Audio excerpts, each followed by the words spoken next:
Assalamu алейкум, ардактуу кадырман кыргыз элим.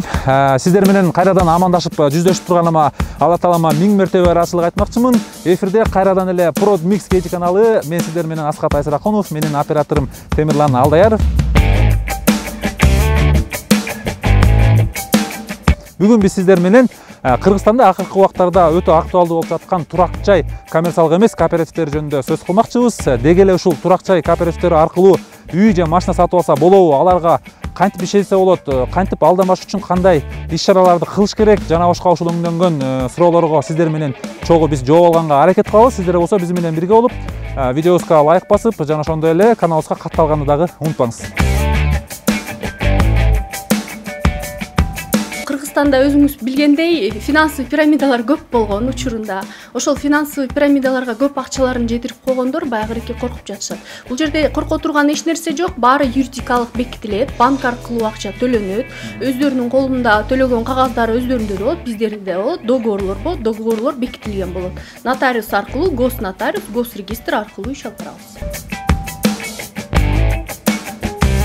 Азыр 2 бөлмөлүү алдык. 2 бөлмөлүү квартира турбайбы? Бул жер 2 бөлмөлүү квартира. Хозяинына келип эле ачык эле айттык. Ушундай кооператив аркылуу алып атабыз дедик. Ал киши бул нерсени укпаптыр. Бирок бизге менеджерлер түшүндүргөндөй эле келип түшүндүрдүк. Же үйдөн жок, же акчадан жок, ошо акчаны күтүш керек болуп калат мүчөлөрү. Ошол себептен ал жактан да келишимге кол коердо эң биринчиден юридикалык жардам алып, юристке кайрылып, кооперативдин бардык маалыматтарын текшерип, кээ бир учурлардан бизге кайрылып жатышат. Инстаграмдан көргөм, страничкасынан, тиктоктон көргөм, анан көп нерсени мага убадалашкан, акчабызды алган бойдон жок бир договорубуз бар. Ошол бойдон же офиси жок, же акча жок, же үй жок деген телефондорун өчүрүп албай жатат деген шугундар да кездешип жатат. Октябрь айында 15%-ин төлөп койдум эле. Калган 85%-ин берип, мынакей ман фураны алып, мынакей документин кармап отурам. Эгерде алар таза, имандуу адамдар болсо, анда проблем чыкпайт. Эгерде таза эмес, колу кир, ички дүйнөсү таза эмес болбосо, анда бул жерден проблема чыгышы мүмкүн. Кийин акчаны дагы жок, и батирден жок болуп калышы мүмкүн. Кооператив азыр биздин ой боюнча жаңы түшүнүк болуп атат да, элдин баары билбейм, пока көнүп, бирөөнүн тажрыйбасын көрмөйүнчө бизде Кыргызда ишенич оор болуп атпайбы? Туура эле деп ойлойм, анткени жардам берип атышат. Ошондой турак жайларды алып бергенге өздөрүнүн мүмкүнчүлүгү жок болгон үчүн башкалар ошон жардам берип, үй өзүнчө алганга, машина алып бергенге баарына жардам берип атат. Кооперативдин бир өзгөчөлүгү ошол баягы пайызы өтө аз келет дагы. Даяр үйгө алып, даяр кирип кетет.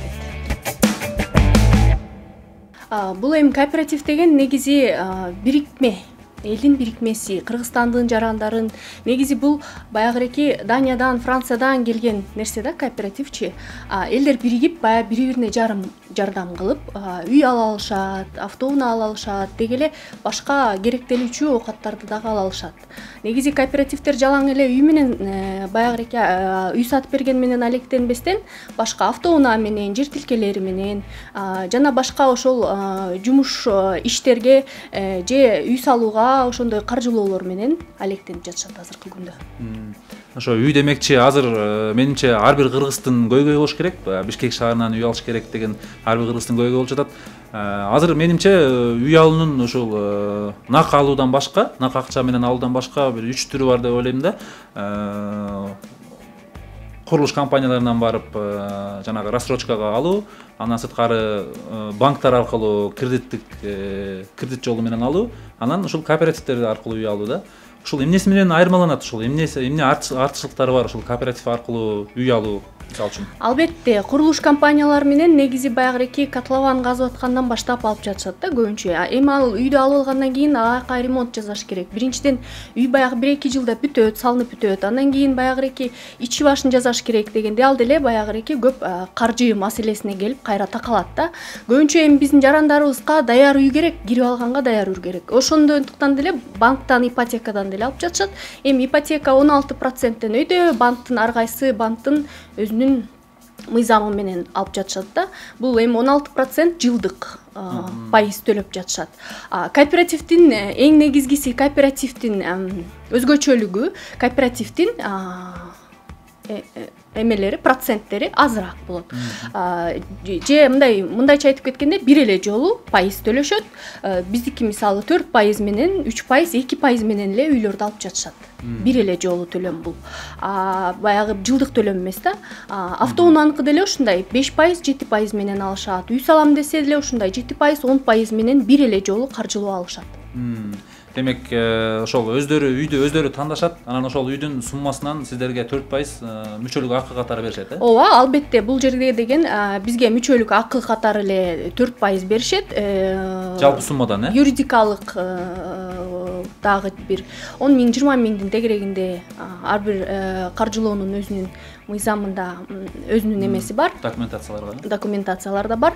Аны төлөшөт, андан башка төлөм жок. Ошо бойдон эле эми баягы ар бир жарандын өзүнүн тандоосунда болот да. Банктан алабы же баягы компаниядан, курулуш компаниясынан алабы же кооперативден алабы. Кооперативдин бир өзгөчөлүгү ошол баягы пайызы өтө аз келет дагы. Даяр үйгө алып, даяр кирип кетет. Эгер сиз кооператив турак жайынан үй алам деп калсаңыз, биринчи кезекте эле алданбаш үчүн эмне кылыш керек? Эгер сиз кокусунан алданып калган болсоңуз, эмне кылыш керек? Мына ушул тууралуу биздин шаарыбызда көп жылдан бери эмгектенип келе жаткан юрист, адвокат Залина Асылбековадан дагы кеп кеңеш алууну сиздер үчүн чечтик. Анда биз менен бирге отуруңуздар. Негизи чыныгы кооперативдер Кыргызстан территориясында ачык айкын иштеши керек. Ар бир турак жай коммерциялык эмес кооперативдер башкаруу системасы, ал жактагы совет, ревизионный комиссия бардык маалыматтардын бардыгы сайттарында ачык айкын көрүнүп туруш керек. Жана ошондой эле эгерде силер мүчө катары ал кооперативге кире турган болсоңор, силерге ал кооперативде канча мүчө бар, канча мүчө кезекте турат, канча киши үй алышты, жана ошондой эле канчанчы кезекте канчанчы мүчө тургандыгы жөнүндө бардык маалыматтар ачык айкын болуш керек эң биринчиден. Ошондой эле ал кооперативдин финансылык абалы жана аудиторлук отчеттордун бардыгы сайттарда көрүнүп туруш керек бардыгына. Эгерде андай сайттарда көрүнбөй бардык маалыматтарды ала албаган болсоңор, анда ал кооперативге барбашыңыздар керек. Экинчи дагы ошондой эле айтып кете турган болсок, кооперативдер эч качан адамдарга кепилдик бербеш керек. Себеби дегенде кепилдик берип, мен биз мынчанчы айда биз үй алып беребиз деп кандайдыр бир кепилдик бере турган болсо, анда ал финансылык пирамидага окшош болуп, алдамчылык жолдору менен бараткандыгы, элдерди алдап жаткандыгы бизге белгилер болуп эсептелет. Себеби дегенде эч бир кооператив кепилдик эмне себептен бере албайт? Эң биринчиден ар бир мүчө өзүнүн канчанчы орунда, канчанчы кезекте тургандыгы көрүнүп тургандыктан, жана канча киши ал кооперативге киргендиги маалымат болгондуктан, ал жерде эч кандай мөөнөт болбош керек. Себеби дегенде бардыгы качан мүчө кирип, пайщиктер ичине кирип, акча төлөмүн киргизгенден кийин гана очередь жылып мөөнөт азаят да. Анча ар кандай болуп калат да. Ошо себеби дегенде мөөнөттөр ар кандай болуп калышы мүмкүн. Ошондуктан кооперативдин кызматкерлери жана башчылары эч кандай мөөнөт боюнча гарантия бербеш керек да. Анан кандай болуп калат анан мөөнөт бербесе? Мисалы үчүн алар кандайдыр бир ошо билиш керек да кайсыл убакта үй алыш керек экенин, ал көпкө созулуп кетиши да мүмкүн дейсизби? Ар кандай сроктор болуп калышы мүмкүн. Бизге дагы жарандар кайрылат, ошо кооперативге киргенбиз, акчабызды киргизгенбиз, анан бизге баганча мөөнөттө беребиз деген 6 ай болуп кетти, 8 ай болуп кетти, андан өтүп кетти дегендер да болот.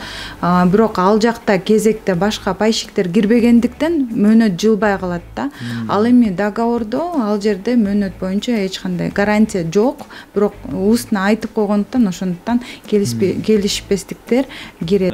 баштапкы төлөм сизде 15% мисалы үчүн 15% төлөгөндөн кийин бирок кезек күтүү деген бир нерсе бар да. Кезек күтүү деген бар. Албетте мен баягыраки башында айтып кеткендей, бул бири-бирине жардам да. Биз баягыраки чогулган акчаларды үй алып кеткендер каржылап өзүнүн кирип алган үйлөрүнүн акчасын төлөп жатышат. Ошолордон чогултуп калган каражатты биз башка кардарларыбызга, башка катышуучуларыбызга чогултуп беребиз. Ошондон адамдар коркушат эми, анткени бул Кыргызстанда өзүңүз билгендей финансовый пирамидалар көп болгон учурунда. Ошол финансовый пирамидаларга көп акчаларын жетирип койгондор баягыраки коркуп жатышат. Бул жерде корко турган эч нерсе жок, баары юридикалык бекитилет, банк аркылуу акча төлөнөт, өздөрүнүн колунда төлөгөн кагаздары өздөрүндө болот, биздерде болот, договорлор бекитилген болот. Нотариус аркылуу, госнотариус, госрегистр аркылуу иш алып барабыз. Биринчиден мүчө кирип атканда келишимди жакшы кылды аткарыш керек. Себеби дегенде ал жерде кайтаруу маселеси башкача каралганда, көп учурда кооперативдер сразу кайтарбайт. Аларга убакыт 90 күн, 120 күн деп көрсөтүп койгон. Ошондо же үйдөн жок, же акчадан жок, ошо акчаны күтүш керек болуп калат мүчөлөрү. Ошол себептен ал жактан да келишимге кол коердо эң биринчиден юридикалык жардам алып, юристке кайрылып, кооперативдин бардык маалыматтарын текшерип, үйлөрдү элдер алып атабы, алган жокпу, ким канчанчы орунда турат, канча убакытта мөөнөт жылып аткандыгын бардыгын окуп, анан кийин гана келишимге кол коюш керек. Анан эгерде кооперативге кире турган болсо, сөзсүз түрдө акчаны деген банк аркылуу төлөп, ошол расчетный счетко төлөш керек да. Көп учурларда кооперативдерден кайра чыкканда 4% пайыз деген өздөрүнүн кирүү мүчөлүккө кирүү услугаларын ошо кайра кайтарып беришпейт. Бирок ошо келишимде кээ бир кооперативдерде көрсөтүлгөн, бардыгы акча толугу менен кайтарылып берилет деген. Ошол жактарын бардыгын карап келишимге кол коюш керек. Бул эми бирок мүчөлүк акы алып жаткандары бул тура эле көрүнүштү да. Негизи кооперативдер ошо мүчөлүк акы менен жашашат. Алар ошол негизи основной взностун бардыгы үй алууга кетет. Ал эми ошо 4% взнос жана членский взнос деп коет. Ошолордун бардыгы аркылуу кызматкерлерге акча төлөнүп, салык, соцфонд отчисленияларын баардыгын кетиришет да. Ошол себептен ошол акчалар аркылуу ишмердүүлүгүн жүргүзөт. Элдердин арасында ар кандай ойлор да, баягы ишенсе болобу деп, бирөөлөр ишенип үй алып атышат, бирөөлөр болсо дагы эле ишенбей атышат.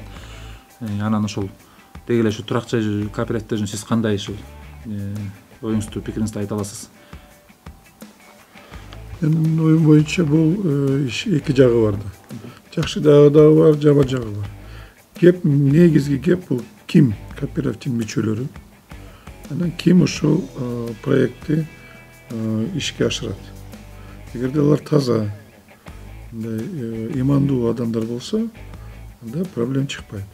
Эгерде таза эмес, колу кир, ички дүнөсү таза эмес болбосо, анда бул жерден проблема чыгышы мүмкүн. Кийин акчаны дагы жок, и батирден жок болуп калышы мүмкүн да. Негизи алдын ала ошол алданбаш үчүн кандай кылса болот деп ойлойсуз? Бул лотерея. Негизи бул элдерден сураштырып бериш керек да.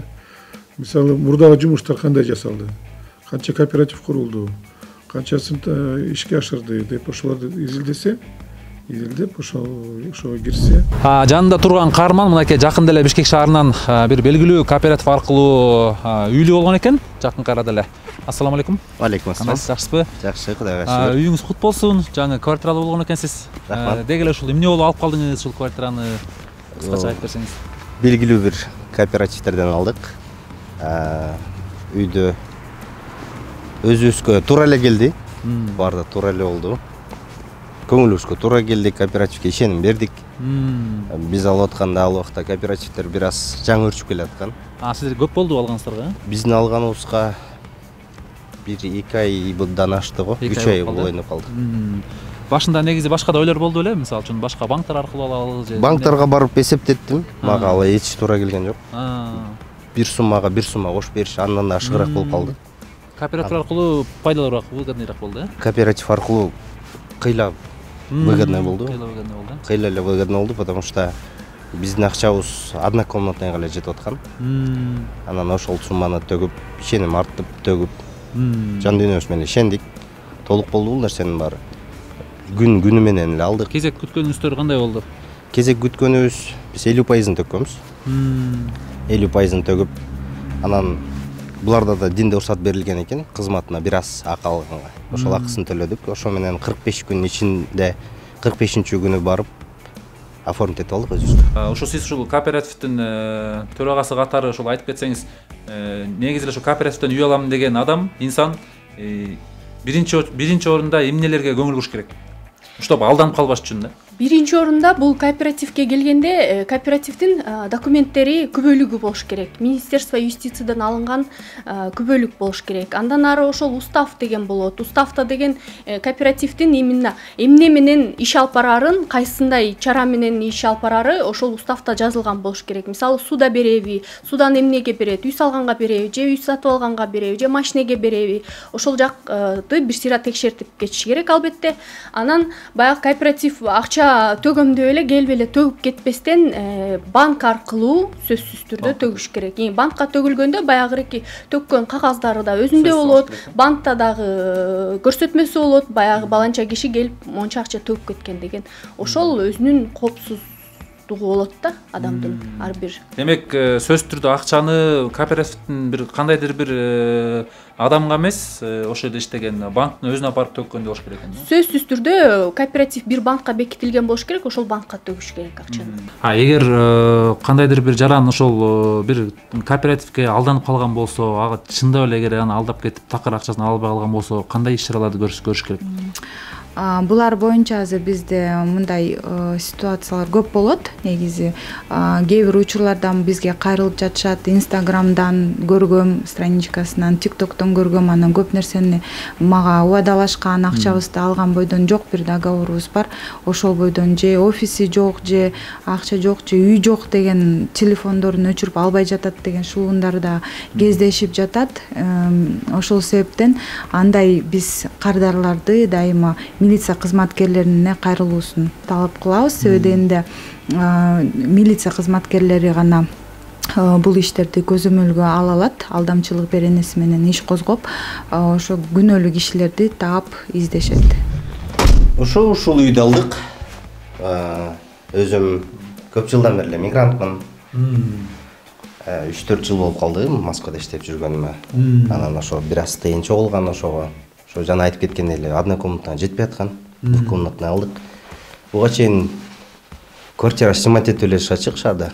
Энелерибиз, карындаштарыбыз студент, аларга снимать этип айына бир 16-17 миң сом акча төлөчүмүн однокомнатныйга. Азыр 2 бөлмөлүү алдык. 2 бөлмөлүү квартира турбайбы? Бул жер 2 бөлмөлүү квартира. Сиздерге дароо эле оформить этилдиби, э? Биз алып атканда хозяинына келип эле ачык эле айттык. Ушундай кооператив аркылуу алып атабыз дедик. Ал киши бул нерсени укпаптыр. Бирок бизге менеджерлер түшүндүргөндөй эле келип түшүндүрдүк. Байке ушундай кооператив аркылуу алып атабыз. Сизге акчасын бөлүп жарбай толук эле санап беребиз десек, макул болду. Көрөйүн деп эле. Ошо менен ошол күнү эле ал госнотариуска барды, ошол жерден акчасын санап бердик. Бардыгы бат эле болду. Сиздерге оформить этип туруп, анан үйдө арестке болуп коюшту ошондо, э? Бизге оформить эттик, анан өзүбүзгө оформить этип алдык. Анан кийин биз кайра эле кооперативге арест немеге коюп бердик, залогко коюп бердик. Ошондо сиздер канча жылга бөлүштү ошондойбу? Биз 10 жылга бөлдүк. 10 жылга бөлдүк. 10 жылга бөлдүк, айына 14 миң сом акча төлөйм. Айына 14 миң сом экен, э? 14 миң эле сом төлөйм. Эс жашырын болсо бул батирди канча алдыңыздар, 2 бөлмөлүү?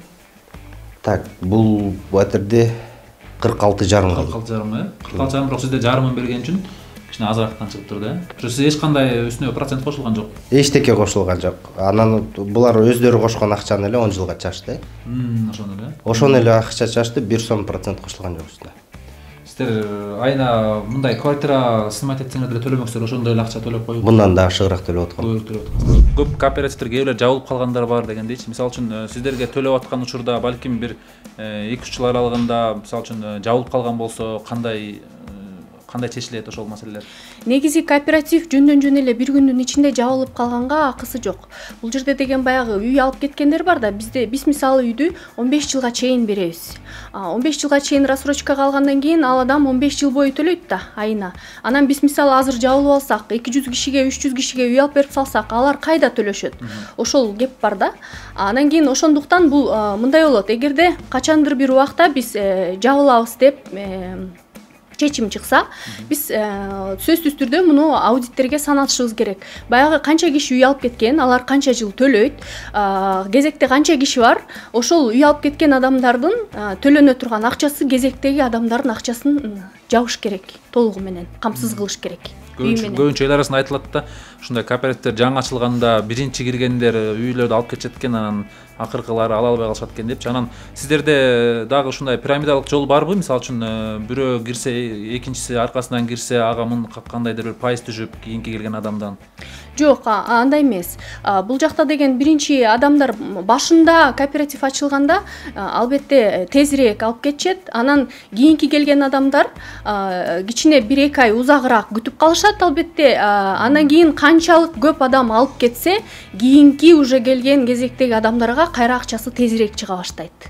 Баягы бул тоо сыяктуу да, мынтип өсүп барып туруп кооператив артка кеткенде, анан кийин бир 2000-3000 киши топтойбу, ошентип 4000-5000 киши топтойбу, 5000 кишиге үй алып берип туруп, мисалы кабыл алганды токтотсо, ошол 5000 кишинин төлөп аткан акчасы эле калган кезектеги күтүп аткан адамдардын акчасы үй менен же автоунаа менен камсыздалганга жетиш керек да. Баягы өзүнүн акчасы өзүнө кетет да. Бул жак баягыреки ашыкча акча сарпталбаш керек администрация менен. Негизи баягыреки 15% өзүнүн үйүнө төлөп атса, 4% баягыреки администрацияга төлөнүп жатат да. Ошол 4% менен мисалы администрация колдонот, калган кардарлардын, катышуучулардын 15% акчасына администрация кол салып тийгенге акысы жок. Ал текшерилип турат. Иним рахмат келип ушундай кабар алып атканыңа, ушинтип элге жакшынакай иш кылып иштин чоо жайын таратып атканыңар үчүн мен ыраазымын. Аны силер элдер кыйналып атышат, азыр жалаң кредит алып алышып, ар бир башында кредит бар, тургандан кечке кыйналышып, кантип төлөйбүз болуп атат. Анткени алардын жана пайызы кымбат болуп кыйналып атат. Кооператив деген бул азыр Кыргызстанда көп кооператив ачылды. Аттары көп да, бир 20дай кооператив бар. Буларга ишенип окат кылса болот да. Мен мунун чоо жайын айтып берейин. Бул Союз учурунда, мен бала кезде сууда деген бар болчу. Мен атам ошо кезде иштечү, ошо сууда берип бир 600 рубльга 5 комнат үй салынчу да. Ошо сууданы берет, арыз жазып келген киши үй салат элем деген. Аз проект деп калганда, азыр агесте арыз эле жазчу, үй салат элем деп. Үй салчу, бирок ошо айлыгынан кармап отуруп канча бир жылдын мөөнөтүндө проценти жок, мындай пайызсыз ошо 600 сомду коюп берчү. Кооператив деле ошол. Анан биздин азыр элдер көп ишенбей аткан, менин туугандарым деле сен көрчү, анан биз сиздерге барабыз дейт. Саламатсыздарбы? Азыр Бишкек шаарында өтө актуалдуу болуп турган турак жай кооперативи боюнча элдердин ою кандай? Азыр сурамжылоо кылмакчыбыз. Турак жай кооперативи боюнча сиздин жеке оюңуз? Бул кооператив азыр биздин ой боюнча жаңы түшүнүк болуп атат да. Элдин баары билбейм, пока көнүп, бирөөнүн тажрыйбасын көрмөйүнчө бизде Кыргызда ишенич оор болуп атпайбы? Жакындарыңыздардан алган болгон? Жок, только ипотека менен алгандар. Негизи керек. Негиз керек. Ушу кооперативдин келечеги бар деп ойлойсузбу, кандай дейсиз? Эми бар болуш керек да, аны кандай туура уюштуруш жолунда да. Элге негизи керек. Анткени шаарыбызга элдин баары айылдан бияка көчкөн, биякта иштеп жүргөн баары акча таап бар, кайра айылга барбайт да. Баары эле ушу шаарга келет да дегенде көбүнчө. Үй керек. Керек бар, канча үйгө жетпей жүргөн. Кардарлар аз келип калса, балким ишиңиздер жакшы жүрбөй калса, жана сиздер айткан мөөнөттөн кечигип калышы да мүмкүнбү? Албетте мөөнөттөн кечигип калган учурлар болот. Бул жерде договорлордо деле бар форс-мажор деген учур. Эми форс-мажор өзүңүздөр билгендей биз Кыргызстанда жашайбыз. Бизде баягыреки биринчи ирет пандемия азыр жаап коюп атат. Мисалы 1 айга жаап коюшу мүмкүн, 2 айга шаарды жаап коюшу мүмкүн дегендей. Андан тышкары эми кандайдыр бир кыяматтар Кудай сактасын да болушу мүмкүн. Андан тышкары төңкөрүлүштөр баягыреки мамлекетте дагы башаламандык болуп кетиши мүмкүн. Ошондой учурда биз жөн эле каникул ала алабыз. 1 ай болобу, 2 ай болобу, ошондо төлөп аткан жарандагы биз дагы каникул ала алабыз. Төлөп аткандар дагы баягыреки токтотуп турат төлөмүн. Биз дагы баягыреки эч кимге үй алып бербей ошол кезде токтоп турушубуз керек. Бизде мисалы мыйзам чеги өзгөрүлүп кеткен ушундай болду, учур болду. Мыйзам чеги өзгөрүлүп, сентябрь ичинде карыздар мыйзамы негизи өзгөрүлгөндөн биз кичине бир 50-60 күндөй ошо каникул алып калдык. Ошондо кичине жумуш токтоп калды. Андан тышкары кайра эле иштеп баштадык. Азыр баягыреки иш жүзү жакшы эле жүрүп жатат. Мен мисалы үчүн азыр Жанайбектин деген кооперативден мен машина алдым. Тягач фура деп коет. $15,000. Даже документ бар менде. Документ.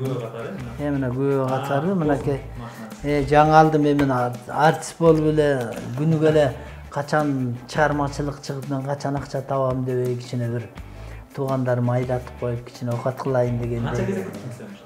Мен тетиги ошо пайызын октябрдын аягында договор түзгөнбүз. Пайызын 15% төлөп, ошо кезде бул эмеде скидка болуп аткан экен. 22 эмес, 20 эмес, 15% экен.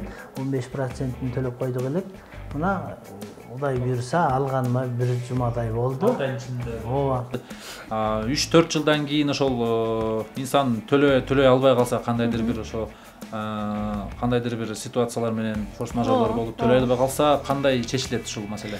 Ооба, мисалы мындай, эгерде биздин катышуучубуз ооруп калып, кырсыктап калып, арыз менен кайрылса, мен ушундай болуп калдым деп, биз каникул бере алабыз ошол учурда. Эгерде 3 ай каникул каралтылган, негизи эми баягыреки өзүнүн эмесине шартына жараша болот да. 2 ай алабы, 1 ай алабы арыз менен кайрылышы керек. Андан тышкары эгерде такыр эле төлөй албайм, мен ушуну төлөй албайм, же болбосо бизде деген мисалы үй алып кетип анан кийин мен Россияга көчүп атам или башка жакка көчүп атам, мага кереги жок болуп калды деген учурда бул 2 жол менен чечилет. Биринчи жолу ал кооперативге өткөрүп бериши керек болот ал үйдү. Ошол учурда биз ал үйдү сатып, же болбосо башка катышуучубузга каттап ал үйдүчү. Анан ал жаранга ошол күнгө чейин канча акча төлөгөн, ошону кайра кайтарып беришибиз керек. Толугу менен беришиңиз керекпи же комиссия алып каласыздарбы кандай? Бул жанагыреки 4%, 2% деген төлөмдөрдү, администрацияга төлөнгөн төлөмдөр калат. Андан тышкары өзүнүн үйүнүн жанагы башында 15% төлөдү, 20% төлөдү. Анан кийин ай сайын канчадан төлөгөн, ошол каражаттын баары кайра кайтарылат 2 айдын ичинде. Аны алып калат. Же болбосо эгерде кээ бир катышуучуларыбыз бар, баягы телефонду албай жоголуп кеткен баягыреки. Ал бул жерде деген кооператив мен баягы башында айтып кеткендей, бул деген биримдик да. Ар бир биздин жараныбыздан кийинки жарандын үй алышы же машина алышы же кандайдыр бир окат алышы көз каранды болот. Ар бир жарандан. Ошондуктан биз ар бирөөнө кайрылабыз. Баягы убагында төлөп кеттиңиз, сизге окшогон эле адам ушул акчага эле кайра үй алат депчи. Анан эгерде андай учур болсо, анда сот аркылуу 3 айдын ичинде чечилет. Ошондой эле ал үй сатууга чыгып, ошондой эле кылып акчасын кайра кайрып беребиз. Бул жерден эч ким күйүп кетпейт. Биз дагы өзүбүздүн акчабызды алып калабыз, катышуучу да өзүнүн акчасын кайтарып алат. Сот аркылуу тигил адамдын үйүн сиздер ооба, биз алып уже сатууга коюп, сатып туруп, анан өзүнүн акчасын өзүнө кайрып беребиз, калган акчаны биз алып калабыз. Оюңуз ишенсе болобу, болбойбу? Эми ар кандай эмелер бар да. Кээ бирөөлөр ишеничтүүлөр бар, канча жылдан бери иштеп уже адамдар ишенип алат. Кээ бирөөгө ишене албайсың, наличка акчасын төлөп коюп эле үйлөрүн ала албай калгандар болот. Мен андай нерселерге көп ишене албайм. Чиста кызыл мээнетиңиз менен алгансыз. Ооба. Мээнетиң менен наличка эле сразу алганда ишеничтүү да. Азыр Кыргызстандын экономикасына, Кыргызстандын элине бул жакшы эле мүмкүнчүлүктөр түзүлүп жатат. Мисалы ошол нерсени акчаны бардыгын бир төлөй албагандар бар да. Жумушунан бөлүп төлөгөнгө жакшы эле. Көз карашым жакшы эле. Өзүңүз алып көрдүңүз беле? Буйрукса өзүм аракет кылып жатам. Буйрукса быйыл алганга. Значит, келечеги бар, ишенесиз? Ооба, келечеги бар, ишенебиз. Туура эле деп ойлойм, анткени жардам берип атышат. Ошондой турак жайларды алып бергенге өздөрүнүн мүмкүнчүлүгү жок болгон үчүн башкалар ошентип жардам берип, үй өзүнчө алганга, машина алып бергенге баарына жардам берип атат. Менин оюм буга жакшы эле деп ойлойм. Ооба, жакшы эле деп ойлойм. Алмаксыз. Мен мүмкүнчүлүгүм болсо алмакмын. Кооператив деген Европа жалаңыш кооперативтер менен бутуна турганда, бул пайызсыз акча табууда. Сен пайызың башын бересиң, калган тигилер бөлөт, бергенин канча жылга бөлөт, ошону төлөп коесуң. Буга ишениш керек. Ушу кооперативтерден алса болот. Мисалы үчүн азыр Кыргызстанда 20дан ашык кооператив бар. Каалаганына барып үй аласың, машина аласыңбы, же болбосо айыл чарба шаймандардын аласыңбы, же жер аласыңбы, үй саласыңбы. Ошо Жанайбекте бир жакшы неме бар экен. Ошо проект менен келсең, фундаментинен баштап үйдө салып бергенге шарттары бар экен да. Менин угушум боюнча көптөр айтып калышат, ошол көбүнчө кооперативдер мисалы үчүн 6 ай деп коюшуп, кезек күтүүнү 6 ай деп коюп, анан 1 жылга созулуп кетип, же 8 ай деп коюп, анан 1,5 жылга чейин созулуп кетип, анан булар алдамчылар, булар аферлор деген сөздөрдү ушу кооперативтердин атына көп угуп калып атабыз да. Ушул боюнча эмне дей аласыз? Деги эле ушул алдап кеткен дагы кооперативтер болобу, же бул жерде кандайдыр бир түшүнбөстүктөр болуп калып жатабы? Бул жерде эми биринчиден түшүнбөстүк дейм, баягыреки мыйзам ченеминде иштеп аткан кооператив болсо ал алдап кетүүгө мүмкүн эмес. Экинчиден, эми баягыреки 60 күн дегенде бизде катышуучулар ойлоп алат, 60 күн дегенде 60 күндү эсептеп, календардуу күндү эсептеп чыгышат да. 60 күн деген бул иш күндөрү. 1-күндөн 5-күнгө чейин, 6-күнү базар күнү баягыреки банк иштебейт, администрацияда иштебейт, ошого жараша баягыреки бир айда 24 күн эле эсептелинет да. Андан тышкары майрам күндөрү бар. Мисалы жаңы жылда биз 28-нен баштап 20-сына чейин иштеген жокпуз. Анткени биздин банкыбыз иштебей жатты ошол кезде. Банк иштебей жатканда биз иштей албайбыз да. Ошол күндөр мөөнөткө кирбейт экен. Ооба, ошол күндөр мөөнөткө кирбейт, ошого да байланыштуу болот да. Бул жагын баягыреки түшүндүрмө жумуштарын жүргүзүп жатканда жакшы эле түшүндүрөбүз, бирок эми бизде карапайым адамдар көп жерлерин түшүнбөй калышат. Ошондуктан айтабыз, баягы юристиңиздер бар болсо, юристиңиздерди алып келиңиздер депчи, баягы юрист менен жакшынакай түшүнүп кеткен угун да. Алар коркуш керек. Сен үйүн аласың же машинесин аласың. Алар мынтетте тарап кетсе эмне кылабыз деп. Эмнеге тараса өздөрү тарайбыз. Алдың да сен болду. Кайра жыргал. Бул адамдар бул клиент деп коебуз да. Клиенттер коркпош керек. Кооператив коркуш керек. Булар аман-эсен болсо экен деп. Ошолор булар убагында төлөсө экен, убагында акчабызды кичинеден төлөп берсе экен деп алар коркуш керек. Биз эмнеге коркобуз? Алып алдык да биз. Туурабы? Анан биздин ошо маалында эле ай сайын аз суммада чыгат экен акчасы, ошону төлөп бергенге жарашыбыз керек да биз. Биз эмнеге коркобуз? Алып аткан биз болсок, берип аткан алар коркуш керек. Туурабы? Алып бергенден кийин. Анан жакшы экен. Мисалы үчүн $30,000 үй алсаң, мен эним алган атат, ошону эсептетип атам да мен. Эсептеп, уговор дейт, бар деп атам. Каалаган кооперативге барсаң, $30,000 үйдү 15 жылга бөлсө, 12,000 сомдон төлөйт экенсиң. Анысы деле 12,000 сомдон квартирада жүрүшөт. 12,000 сомдон кирип алып, өзүңө чыгарып аласың. Кооператив жөнүндө кайсы кооператив болот, туура элге жеткирген жакшы болот да. Силерге ушу элге туура жеткирели деп эл мүңкүп атат, эл кыйналып атат, ушулар жеңилирээк кетсин деп атайын интервью алып жүрүп турсаңар рахмат. Мынакей урматтуу көрөрман, акыркы убактарда ушул Кыргызстандан, айрыкча Бишкек шаарынан үй сатып алуу бул ар бир кыргыздын көйгөйү болуп калды. Мына ошол себептен биз ушул бүгүнкү көрсөтүүнү даярдадык. Ар бир кыргыз эч качан алданбаса жана ар бир кыргыз үйлүү болуп баарыңыздарга жакшы ушундай жакшылыктарды каалайбыз. Чоң үйлөргө жетиңиздер, жакшынакай машиналарды сатып алыңыздар. Ишиңиздерге, бизнесиңиздерге дайым ийгилик болуп турсун демекчибиз. Жана ошондой эле биздин каналды көрүп, мындан кийин биз дагы бат-баттан сиздер үчүн кызыктуу, пайдалуу видеолорду буюрса бат-баттан чыгарып турганга аракет кылмакчыбыз. Сиздер болсо кайсыл рубрикада, кайсыл темада видеолорду көрүңүздөр келет, бизге сөзсүз түрдө билдирүү калтырып, комментарий жазып туруңуздар. Анда эмесе кийинки чыгарылыштан жолукканча сак саламатта туруңуздар.